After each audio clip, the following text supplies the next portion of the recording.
قلم اٹھاتا ہوں اور رکھ دیتا ہوں، لکھنے کی ہمت نہیں ہوتی۔ جب کچھ لکھنے کے لیے قلم اٹھاؤں تو بس رونا آتا ہے، آنسو بہنے لگتے ہیں۔ آپ ہی بتائیے میں کیا لکھوں؟ جب اپنے مکان کے ملبے پر 12 سال کے بچے کو دیکھتا ہوں جس کے چہرے پر بلا کا اطمینان ہے، سکون ہے، اضطراب دکھائی نہیں دیتا، اور وہ اپنے گھر کے ملبے پر بیٹھ کر یہ آیات تلاوت کر رہا ہے: وَلَنَبْلُوَنَّكُمْ بِشَيْءٍ مِّنَ الْخَوْفِ وَالْجُوعِ وَنَقْصٍ مِّنَ الْأَمْوَالِ وَالْأَنفُسِ وَالثَّمَرَاتِ وَبَشِّرِ الصَّابِرِينَ الَّذِينَ إِذَا أَصَابَتْهُم مُّصِيبَةٌ قَالُوا إِنَّا لِلَّهِ وَإِنَّا إِلَيْهِ رَاجِعُونَ أُولَٰئِكَ عَلَيْهِمْ صَلَوَاتٌ مِّن رَّبِّهِمْ وَرَحْمَةٌ وَأُولَٰئِكَ هُمُ الْمُهْتَدُونَ۔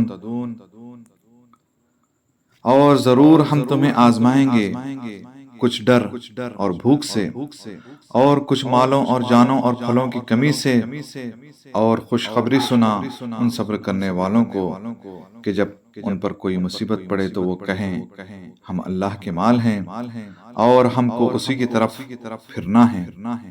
یہ لوگ ہیں جن پر ان کے رب کی درودیں ہیں اور رحمت، اور یہی لوگ راہ پر ہیں۔ تو میں رونے لگتا ہوں اپنی بے بسی پر، اپنی بے کسی پر۔ پھر اگلے ہی لمحے میں ہسپتال پہنچ جاتا ہوں جہاں زخموں سے چور باپ کی لاش رکھی ہوئی ہے اور بیٹی کا خاک و خون میں آلودہ چہرہ آنسوؤں سے تر ہے، تو میں رونے لگتا ہوں۔ جب میں دیکھتا ہوں ان دو بچوں کو جن میں سے ایک زخموں کی تاب نہ لا کر دائی اجل کو لبیک کہتا ہے، اور ساتھ دوسرے بستر پر زخموں سے چور اپنے بھائی کے ماتھے پر بوسہ دے کر الوداع کہتا ہے، تو میں رونے لگتا ہوں۔ جب میں تڑپتے، سسکتے اور زخموں سے چور چور مسلمانوں کو دیکھتا ہوں تو میں رونے لگتا ہوں۔ جب اپنی بے بسی اور بے کسی کو دیکھتا ہوں تو میں رونے لگتا ہوں۔ مجھے ان بچوں میں اپنے بچوں کے چہرے دکھائی دیتے ہیں، مجھ سے نہیں دیکھا جاتا، مجھ سے نہیں لکھا جاتا، دوستو مجھ سے نہیں لکھا جاتا۔ میرے بچوں مجھے معاف کر دینا، جو میں دیکھ نہیں سکتا وہ تم پر بیت رہی ہے، تم اسے سہ رہے ہو، تم پر ساری دنیا سے بھیڑیے ٹوٹ پڑے ہیں اور تمہاری مدد کرنے والا کوئی نہیں، کیونکہ تمہارے بھائی غلامی کی بدترین حالت میں ہیں۔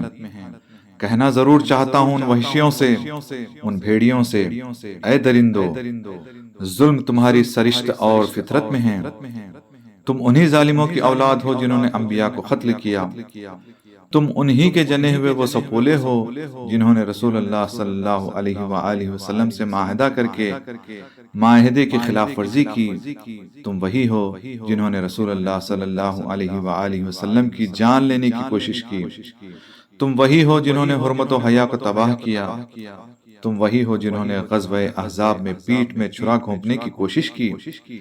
پھر مجھے ان کے عزم و ہمت سے آواز سنائی دیتی ہے، ہمیں یاد رکھنا، ہم وہی ہیں جنہوں نے تمہاری عہد شکنی کے سبب تمہیں جلا وطن کیا، ہم وہی ہیں جنہوں نے تمہاری غداری کے سبب تمہاری ہی کتاب کے مطابق تمہیں تمہارے برے انجام سے دوچار کیا تھا۔ تمہارے ساتھ جو کھڑا ہے وہ بھی ظالموں میں سے ہی ہے، اور اس کا بھی انجام عبرتناک ہوگا۔ ہمیں امید ہے دیر ہی سے صحیح لیکن سویرا ضرور ہوگا، ہمیں امید ہے دیر ہی سے صحیح لیکن سویرا ضرور ہوگا۔